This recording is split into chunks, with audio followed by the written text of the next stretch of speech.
jasa-jasa orang tua. Ketika orang tua kita masih hidup, sayangilah. Ketika hidup, ciumlah pipinya. Jangan pernah Anda, jangan sampai selama hidupnya belum pernah mencium ibu bapak kita.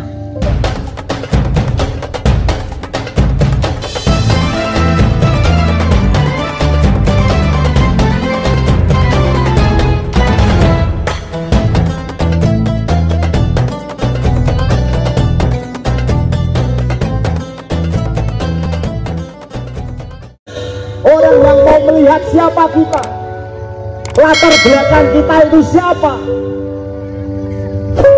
Kita bisa berdiri di sini, bisa duduk di sini, bisa datang di sini karena perjuangan orang tua. Tidak ada satupun manusia di dunia ini yang tidak dilahirkan sama orang tua. Maka kita bisa di sini.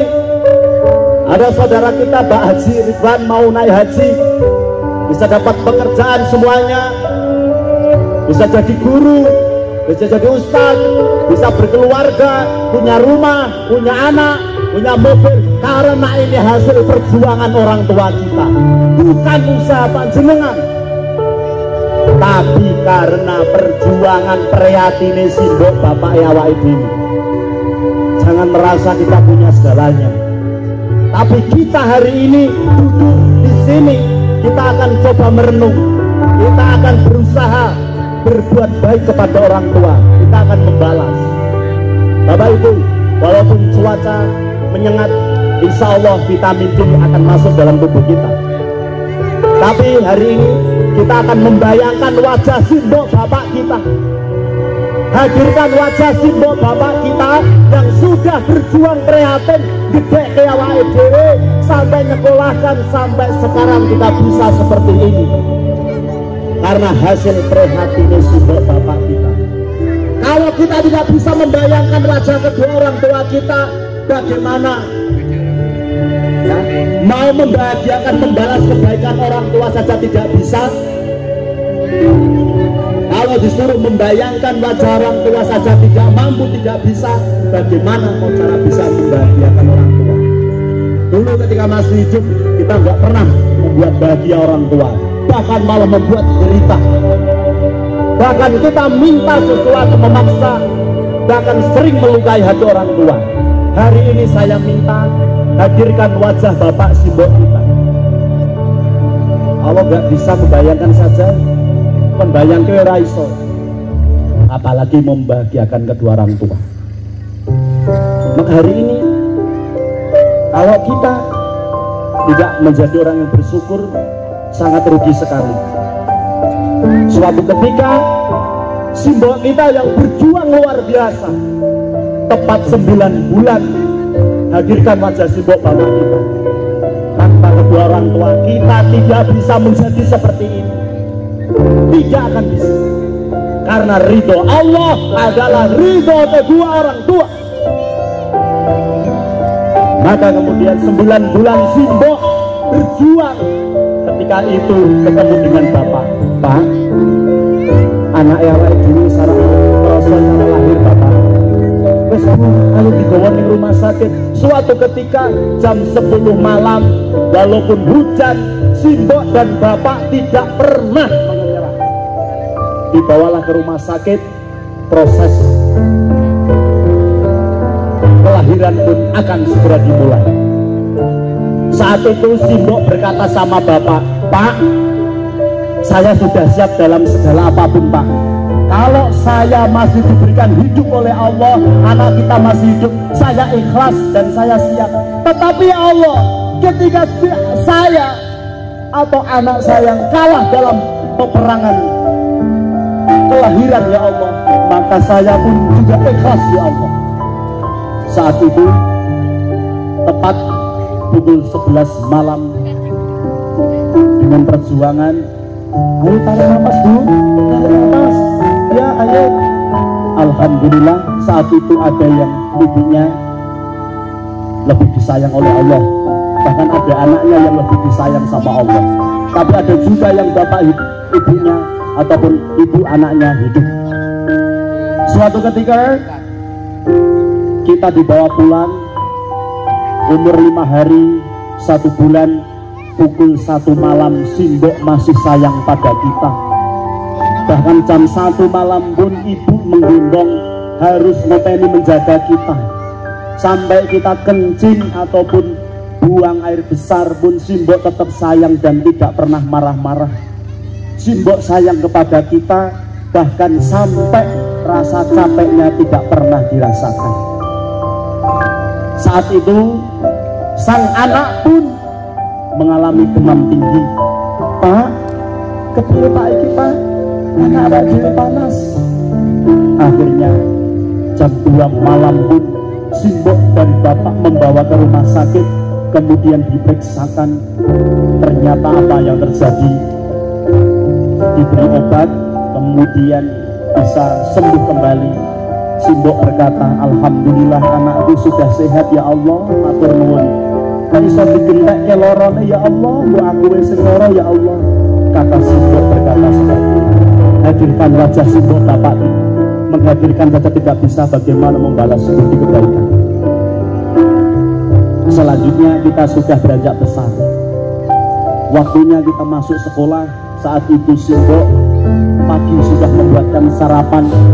Kalau dulu sarapan dengan timbul, yang bahagianya Simbok, le no sini sarapan se Simbok, berangkatnya luar biasa. Masa-masa itulah masih kita ingat. Dari situlah kita bisa hidup mengetahui bagaimana perjuangan orang tua kita. Tidak pernah meminta balasan sedikit pun orang tua kepada kita. Tidak pernah orang tua minta balasan. Akhirnya bertambah dewasa. Suatu ketika kita pulang sekolah, Mbok, aku kesel Mbok. Saat itu Simbok yang baru pulang dari sawah mencari rumput, capeknya luar biasa. Kene lho, tak pikseti lah Simbok ora kesal. Pembohongan Simbok yang pertama, Simbok memijet, padahal Simbok capeknya luar biasa. Sampai anaknya tertidur, kemudian Simbok pun juga ikut tertidur sampai bersandar dengan tembok. Pembohongan Simbok yang pertama kepada anaknya, berbohong kalau dia tidak capek, padahal seharian bekerja merumput, cari pakan ternak, capeknya luar biasa. Yang kedua, pembohongan Simbok kita yang kedua adalah suatu ketika Simbok dapat kunjungan makanan dari tetangga yang berisi nasi dan ikan. Suatu ketika kamu pulang dari sekolah, Mbok, Simbok, apa le, apa no? Aku ngeluh Mbok, yo iki mau entuk sego untuk kunjungan makmen. Lah Simbok orang ngeluh le, no? Pembohongan Simbok yang kedua. Padahal Simbok dari sawah merumput, nandur pari, capeknya luar biasa. Pembohongan Simbok yang kedua. Kemudian nasi itu diberikan kepada anak, di situ ada ikan. Sang anak makan dengan lahap. Selesai makan, sang anak pergi.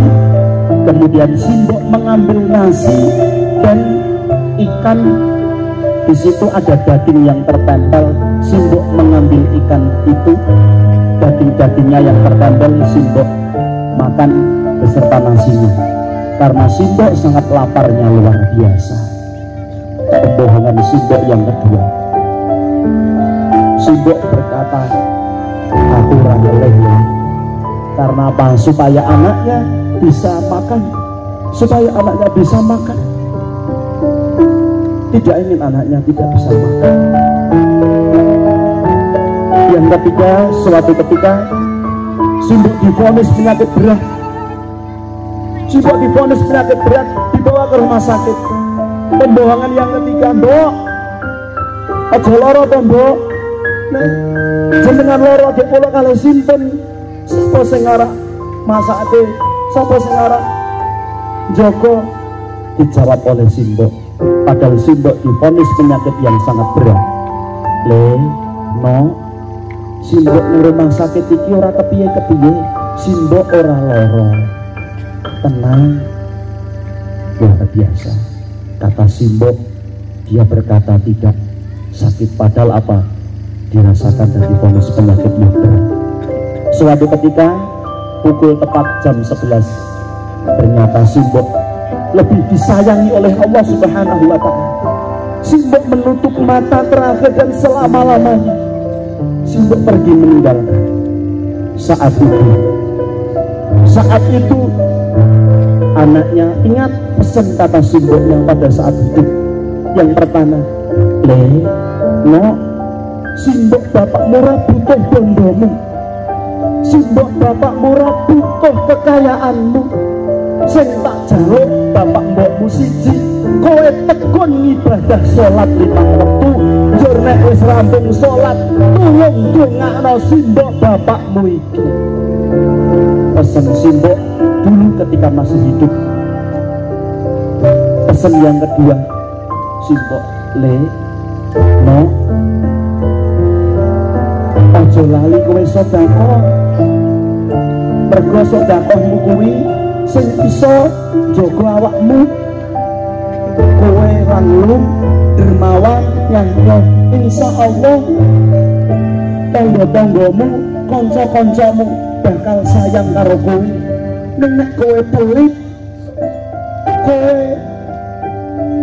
ora lomo, kowe bakal ora duwe sedulur. Pesan Simbok yang kedua pada saat masih hidup, dan sang anak pun di depan jasad ibunya sambil mengingat pesan Simboknya tadi. Yang ketiga pesannya, ojo seneng gawe loro ati wong, kowe seneng sing memaafkan. Sapa wae sing larani kowe no, ora usah dibales. Nek iso kowe malah maafkan. Wal afina anin nas, seneng memaafkan kesalahan orang lain. Biarkan orang lain menilai kita apa. Anak wong ora duwe, anak wong tapi siji pesene Simbok bapak, teken lo mengibadah, ojo lali sedekah nyanyo. Sing ketelu, ojo lali gampang maafke kesalahane wong liya marang awakmu. Pesan Simbok yang ketiga. Akhirnya Simbok dibawa ke rumah dengan berpakaian kain putih, kafan putih yang menghadap ke utara. Sekeluarga memberikan penghormatan kepada Simbok. Matur nuwun ya Mbok, salah dipun ngapura Mbok. Kabeh adi-adi mbak ibu, pokoknya njaluk ngapura karo Simbok. Nek wis akeh salah, kecilik tekan gede yang bergawe susah Simbok bapak, njaluk ngapura ya Mbok. Selamat jalan Simbok, I love you. Muga-muga awak edit dikumpulkan di surganya Allah. Amin ya Allah.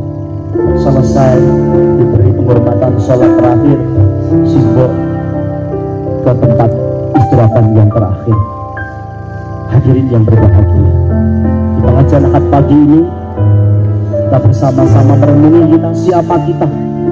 Jangan pernah melupakan jasa-jasa orang tua. Ketika orang tua kita masih hidup, sayangilah. Ketika hidup, ciumlah pipinya. Jangan pernah Anda, jangan sampai selama hidupnya belum pernah mencium ibu bapak kita. Kalau sudah kehilangan, kita bisa hanya menyesal. Kalaupun sudah tiada, hari ini pun orang tua kita melihat kita, ya Allah, anakku saiki seneng ngaji, mau hadir pengajian Ahad pagi, semangat luar biasa. Bahkan orang tua saat ini pun melihat yang tiada itu di sana merasakan ada transferan rekening pahala. Karena apa? Anaknya menjadi anak yang soleh-soleha.